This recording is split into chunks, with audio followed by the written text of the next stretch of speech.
The property was first bought in 1885 by my great-grandfather, and a few years later he bought Carnarvon, and my grandfather took over Balmoral, and his brother Bill, or W.E., took over Carnarvon.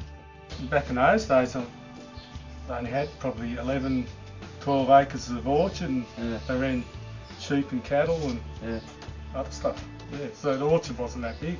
I arrived in 1997 and didn't know the difference between an apple tree and a cherry tree. Yeah. So you were you're local? No, I actually came from out west, so apples and cherries were very foreign to me. Couldn't tell the difference between a tree, knew the difference between an apple and cherry, and that was about it. Bought the orchard as a run-down apple orchard. We wanted to have a few acres and just room to move, and for what we sold a house in Sydney, we were able to buy an orchard. One year we were getting ready to evacuate.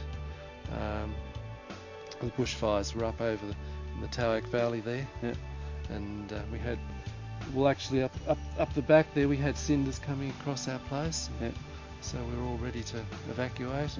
It began in Sydney, and we wanted a better life, and so my father moved us out to the country, not knowing anything about orcharding at the time, but we had a great neighbour that helped us out.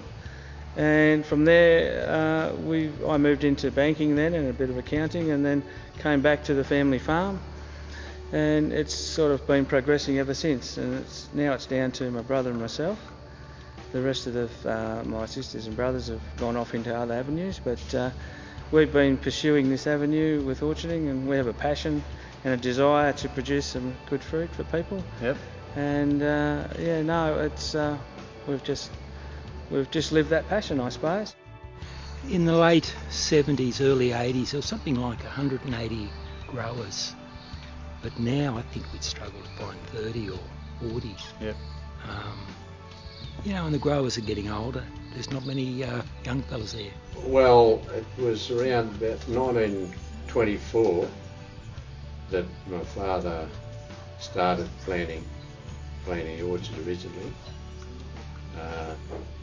It was part of he inherited 44 acres, and which was originally part of the first grant of land in the Orange District.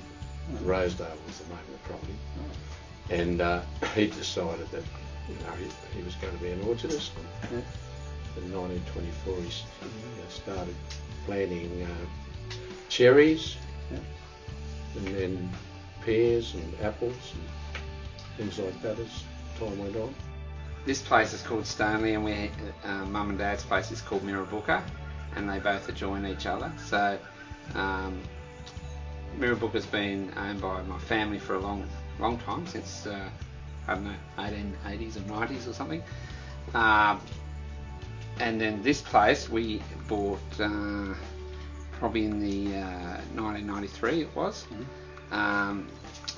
And so Prue and I live here, and my mum and dad and Ross and Lucy all live on Mirrabooka, but we run it as one orchard.